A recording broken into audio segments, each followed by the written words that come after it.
ایک اہم بات کہہ دی گئی، وہ یہ ہے کہ دیکھو میاں، امن کی حالت ہو یا جنگ کی حالت ہو، جب تمہیں کوئی خبر ملے تو اس خبر کو آگے اچھال نہ دیا کرو، خبر کو متعلق آدمیوں کی طرف مبذول کر دیا کرو، منتقل کر دیا کرو۔ اگر کوئی خبر ایسی حساس ہے جس کا پھیلانا ضروری نہیں ہے تو اس خبر کو نہ پھیلایا جائے، کوئی گنجائش نہیں۔ فرمایا کہ جب کبھی امن یا جنگ کی کوئی خبر سننے میں آئے تو اسے عوام میں ہرگز مت پھیلاؤ، اس کو ذمہ دار لوگوں تک پہنچاؤ، وہ فیصلہ کریں گے کہ اس خبر کو آگے پھیلانا ہے یا نہیں پھیلانا۔ جب ان کے پاس کوئی خبر پہنچتی ہے کسی بات کی، من الامن او الخوف، امن کے بارے میں یا خوف کے بارے میں، کہیں سے خبر آ گئی کہ فلاں قبیلہ چڑھائی کرنے کی تیاری کر رہا ہے، حملہ کرے گا، اذاعوا بہ، تو وہ اس کو پھیلا دیتے ہیں، نشر کر دیتے ہیں، عام کر دیتے ہیں، تاکہ لوگوں میں خوف اور ہراس پیدا ہو جائے۔ یہ اسی سے اذاعہ کا لفظ آج کل بنا ہوا ہے، ریڈیو کو، نشر کو، براڈ کاسٹنگ کے لیے یہ لفظ ہے عربی کا، جدید عربی کا۔ اذاعۃ الجمہوریۃ المتحدۃ العربیہ، یہ جو ریڈیو ہے، this radio of United Arab republic, یہ میں سنا کرتا تھا کبھی، شیخ عبد الباسط عبد الصمد کی قرات ہوا کرتی تھی مصر سے، تو وہ اذاعۃ الجمہوریۃ المتحدۃ العرب، تو یہ جو ہے وہ اذاعہ اب نشر کرنے کے لیے، اذاعوا بہ، وہ اس کو نشر کر دیتے ہیں۔ وَلَوْ رَدُّوهُ إِلَى الرَّسُولِ، اگر وہ اس کو لوٹاتے رسول کی جانب کہ حضور یہ خبر آئی ہے، اس طرح کی اطلاع آئی ہے، وَإِلَىٰ أُولِي الْأَمْرِ مِنْهُمْ، یا جو اور اولو الامر ہے، بہرحال اوس کے سردار ہیں، سعد بن عبادہ ہیں، ان تک بات پہنچا دیں، اس خزرج کے سردار، یا اوس کے سردار ہیں سعد بن معاذ، ان تک پہنچا دیں۔ اگر یہ کرتے لَعَلِمَهُ الَّذِينَ يَسْتَنبِطُونَهُ مِنْهُمْ، تو یہ بات ان لوگوں کے علم میں آتی جو اس کا استنباط کر سکتے، نتیجہ نکال سکتے، کتنی بات صحیح ہے، اس کا نتیجہ کیا نکل رہا ہے، ہمیں کیا قدم اٹھانا چاہیے۔ اور جب انہوں نے وہ خبر ایسے ہی جو ہے پھیلا دی تو اس کا نتیجہ کیا ہوگا کہ لوگوں میں ایک سراسیمگی پیدا ہو گئی، ایک فکر پیدا ہو گیا، جسے آپ کہتے ہیں دنیا میں ہو جاتا ہے، سنسنی سی پیدا ہو جاتی ہے۔ وَلَوْلَا فَضْلُ اللَّهِ عَلَيْكُمْ وَرَحْمَتُهُ، اور اگر اللہ کا فضل اور اس کی رحمت تمہارے شان میں حال نہ ہوتی، لَاتَّبَعْتُمُ الشَّيْطَانَ إِلَّا قَلِيلًا، تو تم سب کے سب شیطان ہی کی پیروی کرتے سوائے چند کے۔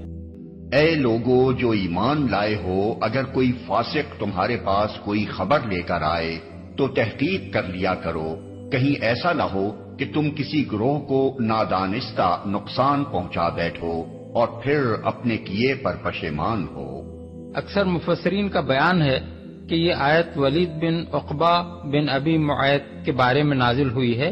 اس کا قصہ یہ ہے کہ قبیلہ بنی المستلق جب مسلمان ہو گیا تو رسول اللہ صلی اللہ علیہ وسلم نے ولید بن عقبہ کو بھیجا تاکہ ان لوگوں سے زکوٰۃ وصول کر لائیں۔ یہ ان کے علاقے میں پہنچے تو کسی وجہ سے ڈر گئے اور اہل قبیلہ سے ملے بغیر مدینہ واپس جا کر رسول اللہ صلی اللہ علیہ وسلم سے شکایت کر دی کہ انہوں نے زکوٰۃ دینے سے انکار کر دیا ہے اور وہ مجھے قتل کرنا چاہتے تھے۔ حضور یہ خبر سن کر سخت ناراض ہوئے اور آپ نے ارادہ کیا کہ ان لوگوں کی سرکوبی کے لیے ایک دستہ روانہ کریں۔ بعض روایات میں آیا ہے کہ آپ نے وہ دستہ روانہ کر دیا تھا اور بعض میں یہ بیان ہوا ہے کہ آپ روانہ کرنے والے تھے۔ بہرحال اس بات پر سب متفق ہیں کہ بنی المستلق کے سردار حارث بن زرار یعنی ام المومنین حضرت جویریہ کے والد اس دوران میں خود ایک وفد لے کر حضور کی خدمت میں پہنچ گئے اور انہوں نے عرض کیا کہ خدا کی قسم ہم نے تو ولید کو دیکھا تک نہیں، وہ جا کے زکوٰۃ دینے سے انکار اور ان کے قتل کے ارادے کا کوئی سوال پیدا ہو۔ ہم ایمان پر قائم ہیں اور ادائے زکوٰۃ سے ہمیں ہرگز انکار نہیں ہے۔ اس پر یہ آیت نازل ہوئی۔ حضرت ام سلمہ کی روایت میں یہ پورا قصہ بیان تو اسی طرح ہوا ہے مگر اس میں ولید کے نام کی تصریح نہیں ہے۔ اس نازک موقع پر جبکہ ایک بے بنیاد خبر پر اعتماد کر لینے کی وجہ سے ایک عظیم غلطی ہوتے ہوتے رہ گئی، اللہ تعالیٰ نے مسلمانوں کو یہ اصولی ہدایت دی کہ جب کوئی اہمیت رکھنے والی خبر جس پر کوئی بڑا نتیجہ مترتب ہوتا ہو تمہیں ملے تو اس کو قبول کرنے سے پہلے یہ دیکھ لو کہ خبر لانے والا کیسا آدمی ہے۔ اگر وہ کوئی فاسق شخص ہو یعنی جس کا ظاہر حال یہ بتا رہا ہو کہ اس کی بات اعتماد کے لائق نہیں ہے تو اس کی دی ہوئی خبر پر عمل کرنے سے پہلے تحقیق کر لو کہ امر واقعہ کیا ہے۔ اس حکم ربانی سے ایک اہم شرعی قاعدہ نکلتا ہے جس کا دائرہ اطلاق بہت وسیع ہے۔ اس کی روح سے مسلمانوں کی حکومت کے لیے یہ جائز نہیں ہے کہ کسی شخص یا گروہ یا قوم کے خلاف کوئی کارروائی ایسے مخبروں کی دی ہوئی خبروں کی بنا پر کر ڈالے جن کی سیرت بھروسے کے لائق نہ ہو۔ اسی قاعدے کی بنا پر محدثین نے علم حدیث میں جرح و تعدیل کا فن ایجاد کیا تاکہ ان لوگوں کے حالات کی تحقیق کریں جن کے ذریعے سے بعد کی نسلوں کو نبی صلی اللہ علیہ وسلم کی احادیث پہنچی تھیں، اور فقہا نے قانون شہادت میں یہ اصول قائم کیا کہ کسی ایسے معاملے میں جس سے کوئی شرعی حکم ثابت ہوتا ہو یا کسی انسان پر کوئی حق عائد ہوتا ہو، فاسق کی گواہی قابل قبول نہیں ہے۔ اس طرح قولہ بألسنتکم، یہ اصل میں انسانوں کی ایک عام کمزوری ہوتی ہے۔ اس طرح کی بات جو ہے بس ادھر سے سنی ادھر بیان کر دی، ادھر سے آگے بیان ہو گئی، جنگل کی آگ کی طرح اس قسم کی خبریں جو ہیں وہ پھیل جاتی ہیں۔ اس طرح قولہ بألسنتکم، جبکہ تم اسے لے رہے تھے اپنی زبانوں سے، یعنی یہ کہ ایک زبان سے دوسری زبان کو، اور زبان سے نکلی اور کوٹھے چڑھی والی جو ایک کہاوت ہمارے ہاں ہے، اس طریقے سے آسانی سے وہ بات پھیلتی چلی گئی۔ وَتَقُولُونَ بِأَفْوَاهِكُمْ، اور تم کہہ رہے تھے اپنے منہوں سے مَا لَيْسَ لَكُمْ بِهِ علم، جس کے لیے تمہارے پاس کوئی علم نہیں تھا، کوئی دلیل نہیں تھی، کوئی بنیاد نہیں تھی، کوئی گواہی نہیں تھی، کوئی معلومات کی کوئی سورسز نہیں تھی۔ وَتَحْسَبُونَهُ هَيِّنًا، اور تم اسے سمجھ گئے تھے کہ بہت ہلکی بات ہے، معمولی سی بات ہے۔ وَهُوَ عِندَ اللَّهِ عَظِيمٌ، جبکہ یہ اللہ کے نزدیک بہت بڑی بات ہے۔ کہ جب بھی کوئی بات اپنی زبان سے یا اپنے قلم سے نکالو تو پہلے یہ سوچ لو کہ اس بات کو مجھے کسی عدالت میں ثابت کرنا ہے۔ عدالت میں اگر تم اس پوزیشن میں ہو کہ جو بات تم نکال رہے ہو وہ کسی عدالت میں ثابت کر سکو تو بے شک کہہ دو اور لکھ دو، لیکن اگر اس پوزیشن میں نہیں ہو تو ہرگز وہ بات نہ لکھو نہ کہو۔ کیوں؟ اس لیے کہ ہو سکتا ہے اسی دنیا میں کسی وقت تم سے مطالبہ ہو جائے عدالت، کسی دنیا کی عدالت میں کہ ثابت کرو اپنی اس بات کو، اور اگر اس دنیا میں نہ ہوا تو آخرت میں تو ہوگا ہی ہوگا۔ آخرت کی عدالت میں اللہ تبارک و تعالیٰ کے سامنے سب کچھ حاضر ہوگا اور تمہیں ثابت کرنا ہوگا۔ اگر ثابت نہیں کر سکتے تو منہ سے نہیں نکالو۔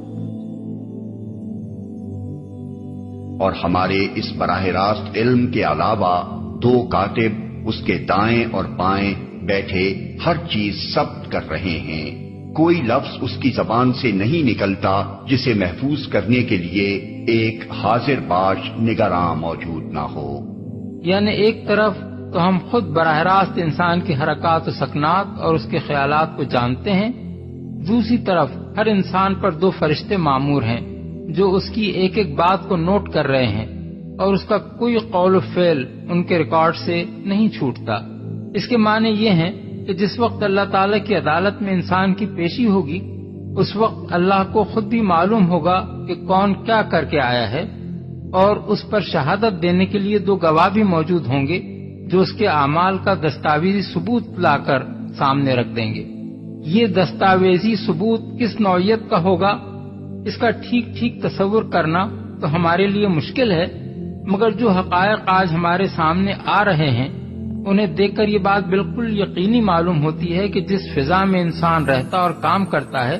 اس میں ہر طرف اس کی آوازیں، اس کی تصویریں اور اس کی حرکات و سکنات کے نقوش ذرے ذرے پر ثبت ہو رہے ہیں، اور ان میں سے ہر چیز کو بعینہ ہی انہی شکلوں اور آوازوں میں دوبارہ اس طرح پیش کیا جا سکتا ہے کہ اصل اور نقل میں